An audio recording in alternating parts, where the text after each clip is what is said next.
Dragon Ball Deep Dive. The Saiyan race is a humanoid-type alien race from the 7th universe. There is a Saiyan race in Universe 6 as well. Saiyans have an affinity for combat, but currently most of the Saiyans are deceased due to their planet being destroyed by Frieza. Ordered by the god of destruction Beerus, the survivors were Kakarot, who we know as Goku, Vegeta and his brother Tarbell, and Broly. Although Broly's father Paragus survived the annihilation of planet Vegeta, he was later killed by Frieza himself. Compared to humans, Saiyans are generally larger in size and have a tail, most of them having black or brown hair and eyes. Aging happens at a slower rate for them because they're genetically predisposed to stay in their physical prime generally longer than humans would. This is why we saw Goku looking like a baby even though he was almost a teenager. We also see this with the half Saiyans Goten and Trunks. In the upcoming Dragonballsuper superhero movie, Goten and Trunks are aged up like most fans have wanted for a really long time. Saiyans are naturally gifted fighters, often being referred to as a warrior race. The conquering of planets was normal in their culture. Although Saiyans are aggressive by nature, this is amplified by a full moon. The Blutz waves emitted by a full moon causes a biological reaction that causes them to transform into a great ape. The great ape transformation is extremely large, dangerous, and powerful, as well as unpredictable, seeing as how not many Saiyans can control themselves in this form. Without proper training or mental control, the great ape will turn on everyone around them and destroy anything in its path. Saiyans used to send babies to other planets in order to conquer them during a full moon cycle. A Saiyan baby alone can conquer a planet by himself. The baby will arrive in a space pod and transform and destroy anything that moves, their only weakness being their tail.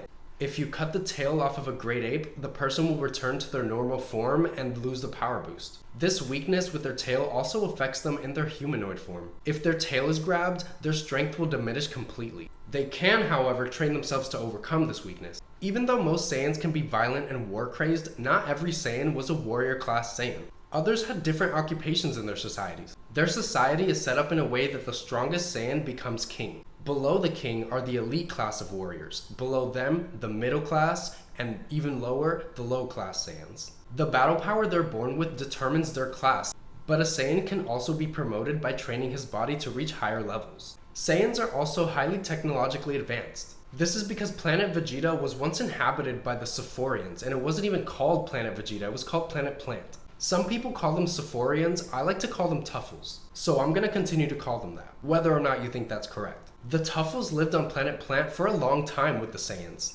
They coexisted, but their lands were divided.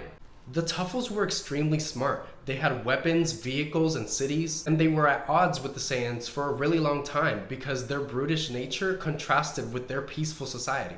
The Saiyans would constantly try to attack them to take over their land, but thankfully for them, their technology and resources made up for the fact that they weren't physically able to compete with the level of a Saiyan. Now, every 100 years, a full moon happens on this planet. The Saiyans took advantage of this night to launch an all-out attack on the Tuffles. Saiyans turn into great apes during a full moon, and when this happens, their power multiplies and they become huge. They also usually can't control their rage and destroy everything. Now imagine this on a larger scale, because it wasn't just one great ape. All the Saiyans transformed under that full moon and demolished the rest of the Tuffles. They scavenged the technology left over from the Tuffles and integrated it into their newfound society.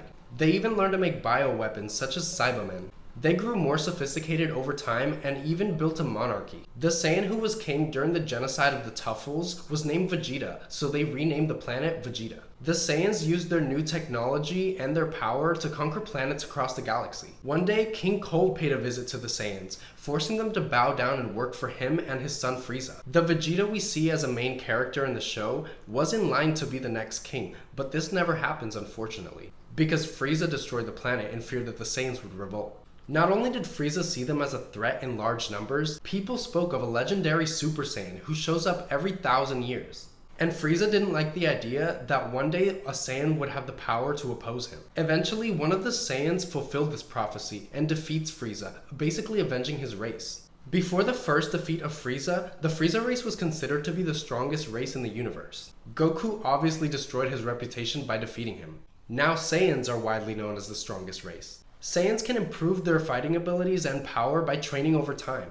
And that's why even though Frieza was born with a lot of innate power, he couldn't beat Goku, who had been training his whole life. One of the ways Saiyans can become stronger actually has to do with their genetics. The Saiyan has a unique trait that when they recover from a deadly injury or battle, Once they recover and heal, their strength increases. This is called a zenkai boost. Vegeta took advantage of this genetic anomaly on several occasions, but most notably when he asked Krillin to hurt him. By purposely getting injured, almost to the brink of death, and then having Dende heal him, Vegeta was able to boost his power in a very short amount of time. Although at first, Dende refused to heal Vegeta because he faced a moral dilemma, basically thinking, should I really heal this man who killed a bunch of my people? Female Saiyans can become Super Saiyans with proper training. Although the first female Super Saiyan is from Universe 6, the Saiyans from Universe 7 seem to have built up equality between men and women because you do see women in their military and in leadership positions. We haven't seen much of the Saiyan society of Universe 6, so I can't say much about it until Vegeta visits planet Sadala to meet their king.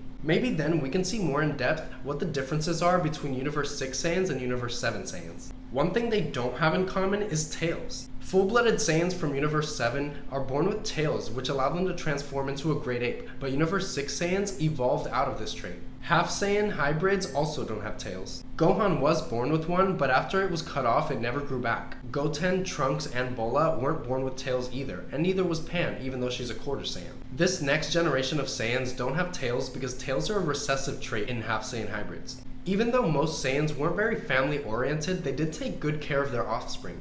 Because they are a warrior race, and fighting is common in their culture, they found it more convenient and safer to keep their babies in incubation tanks rather than carry them around. Those incubation pods are sorted by rank. A Saiyan child will be scanned with a scouter, and when they determine the power level, they place the child in the section according to the warrior class. The elite, the mid-class, and low-class Saiyans are all separated in large incubation laboratories. A Saiyan can obviously train to move up in the ranks, but they start at the rank that they're born in. The Saiyans have a societal structure based on strength.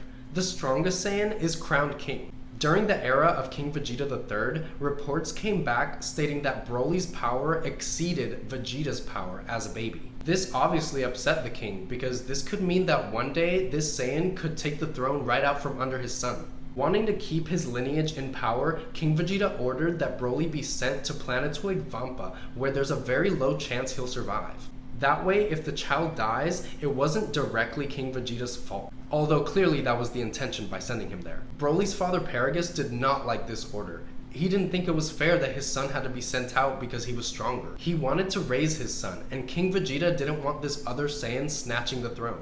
King Vegeta didn't change his mind stubbornly after Paragus confronted him, so Paragus ran away, stole a spaceship, and went to the planetoid Vampa. One other Saiyan was in the spaceship with Paragus when he left, but when they landed, he got killed by Paragus because he figured it would be one less mouth to feed. He already had to deal with being lost on a dangerous and desolate planet looking for his son. He didn't need another person close to him eating up more resources. Once he found his son Broly, they survived together on planetoid Vampa until decades later when they were discovered by Frieza's army. After being manipulated against Goku and Vegeta, Broly showcases that he actually has the legendary Super Saiyan form. This form is only accessible to a Saiyan every 1,000 years, and only Broly has it and Kale from Universe 6, which is Broly's equivalent. As you may have noticed, the Saiyans have a naming structure that's based on vegetables. In Japanese, Saiyan is pronounced Saiyajin, with Saya being an anagram for Yasai, which means vegetable in Japanese, and Jin means people. All their names reference a vegetable. Kakarot sounds like carrot. Broly is like broccoli. Paragus is like asparagus. Kaba is like cabbage. Kale is, well, kale. And caulifla is cauliflower. The fact that their naming structure is based on vegetables is actually fitting for the Saiyan race because they're known for having a comically large appetite. They're actually omnivores just like humans, except they can eat a lot more. Not because they're obsessed with food, I mean Goku is, but mostly because their bodies require a higher input of calories. Far more than what a human would require. Eating lots of food makes them feel whole and strong again, but when they're hungry, this is their weakness. When they don't have food, they lose a lot of their strength and focus. It can be really debilitating, but it can obviously be avoided just by eating, which Goku loves to do. There is a lot of good tasting food here on Earth, so I understand the obsession, truly. I wish we knew more about the culture and foods they had on planet Vegeta before it was destroyed. Vegeta and his brother Tarble are the only Saiyans left with memory of the culture of the Saiyans before it was destroyed by Frieza, cause Broly was raised on Vampa and Goku was raised on Earth. Vegeta was a child when planet Vegeta exploded, so he had a couple of years to get to know his surroundings and culture. to whatever extent a child could. Planet Vegeta is no longer around, so the Saiyans made Earth their home. The fate of the Earth has been threatened multiple times by different antagonists, but the Saiyans always find a way to protect their home. Goku's brother Raditz, Vegeta, and Nappa once threatened the Earth, but they realized quickly that Goku wasn't going to join their side without a fight. After the defeat of Raditz and Nappa, Vegeta narrowly escaped with his life because Krillin spared him, so he escaped in a Saiyan pod.